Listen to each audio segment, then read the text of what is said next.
One faithful day in the sun-scorched capital of Ouagadougou, something deadly stirred beneath the surface. A dark plot was unfolding, a conspiracy to bring down the man who dared to dream of a free Burkina Faso, whose name is Captain Ibrahim Traoré. He has only stayed some months into his leadership. Ibrahim Traoré had become a beacon of hope, especially among the restless youth. He stood unflinching against the old powers, France, the United States, refusing to bow, refusing to sell his nation's soul. But behind the smiles and salutes, enemies gathered. In hidden corners and whispered meetings, a faction of discontented soldiers plotted betrayal. To the world, they claimed Traoré was too reckless. In truth, he was too dangerous, not to Burkina Faso, but to the foreign hands that had long siphoned its riches. The conspirators were not alone. Western agents, cloaked as businessmen and consultants, fed promises of wealth, power, and escape routes if they succeeded. The plan was brutal and simple. During Traoré's next northern visit, they would ambush and kill him, pin it on terrorists, and seize the government. But the hunters had become the hunted. Unknown to the plotters, Traoré had seeded a new force. In the heart of the military, a silent, loyal brotherhood, loyal not to foreign gold, but to the red soil of Burkina Faso. They listened, they watched, they waited. Day by day, the net tightened. On a night heavy with tension, deep within the city's barracks, the conspirators gathered for their final briefing. Weapons hidden, uniforms ready, timing perfect. They believed they were unseen. They were wrong. Hours before their betrayal could take flight, Traoré gave the signal. Loyal forces surged through Ouagadougou like a tidal wave. Checkpoints closed, barracks stormed, hidden weapons uncovered. One by one, the traitors fell, some clutching foreign cash, others caught with encrypted messages linking them to embassies and private firms. A French-made radio, tuned to a secret channel, confirmed what Traoré already knew. This was no local rebellion. It was a foreign-backed coup. When interrogated, most traitors sealed their lips, but one, trembling under the weight of his failure, whispered, "They promised us safe passage if we failed." But it didn't just fail, it collapsed. Traoré spoke no words to the nation that night. He waited. He wanted the truth to thunder in broad daylight. The morning of reckoning, as dawn broke over Ouagadougou, whispers raced ahead of the sun. Something monumental had happened. Then the trucks came.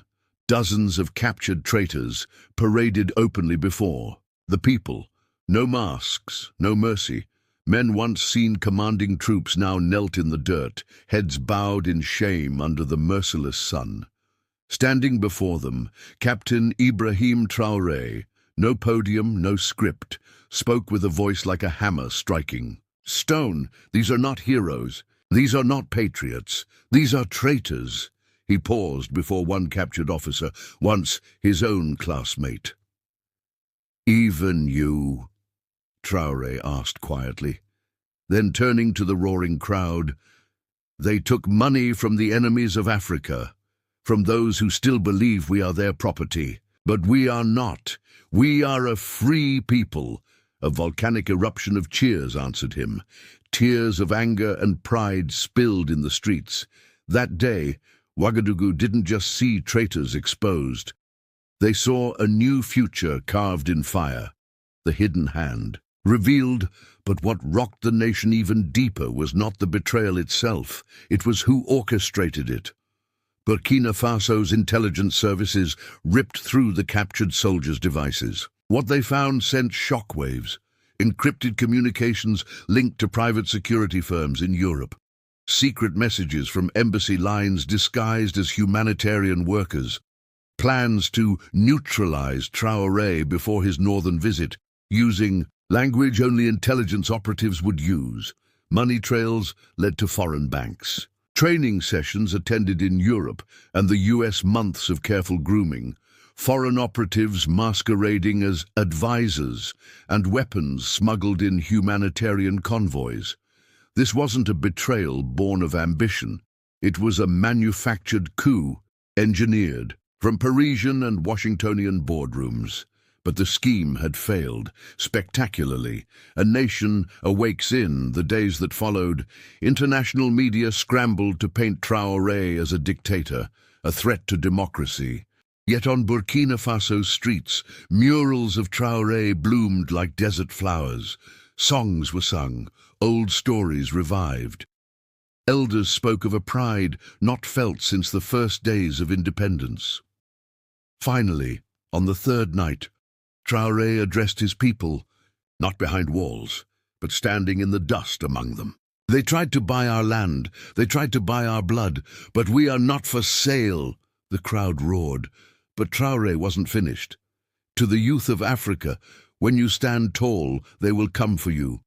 They will send preachers, peacekeepers, investors, but their true goal is domination. Do not kneel. Stand firm like the baobab, rooted deep in your soil.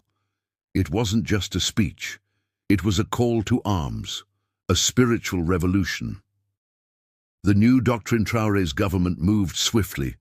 Zero tolerance for foreign military presence, expulsion of NGOs involved in political manipulation, full control over Burkina Faso's natural resources, a mass educational campaign to teach citizens the real history of colonial exploitation and foreign subversion. The West recoiled, half-hearted denials, veiled threats, calls for sanctions. But across Africa the fire spread. Rallies in Mali, chants in Niger, celebrations in Guinea. Traoré wasn't just a president anymore. He had become a symbol, a living proof that Africa could resist, could stand tall. The final word, as the sun set over a roaring crowd, Traoré left them with words that would echo far beyond Burkina Faso's borders. They tried to kill me. They failed. Not because I am invincible, but because I walk with my people. And as long as I walk with them, no bullet, no betrayal, no empire will bring me down. Long live Burkina Faso. Long live a free Africa. And across the Sahel, from the dusty streets of Bamako to the bustling heart of Kinshasa, a continent stirred awake and vowed never to sleep again.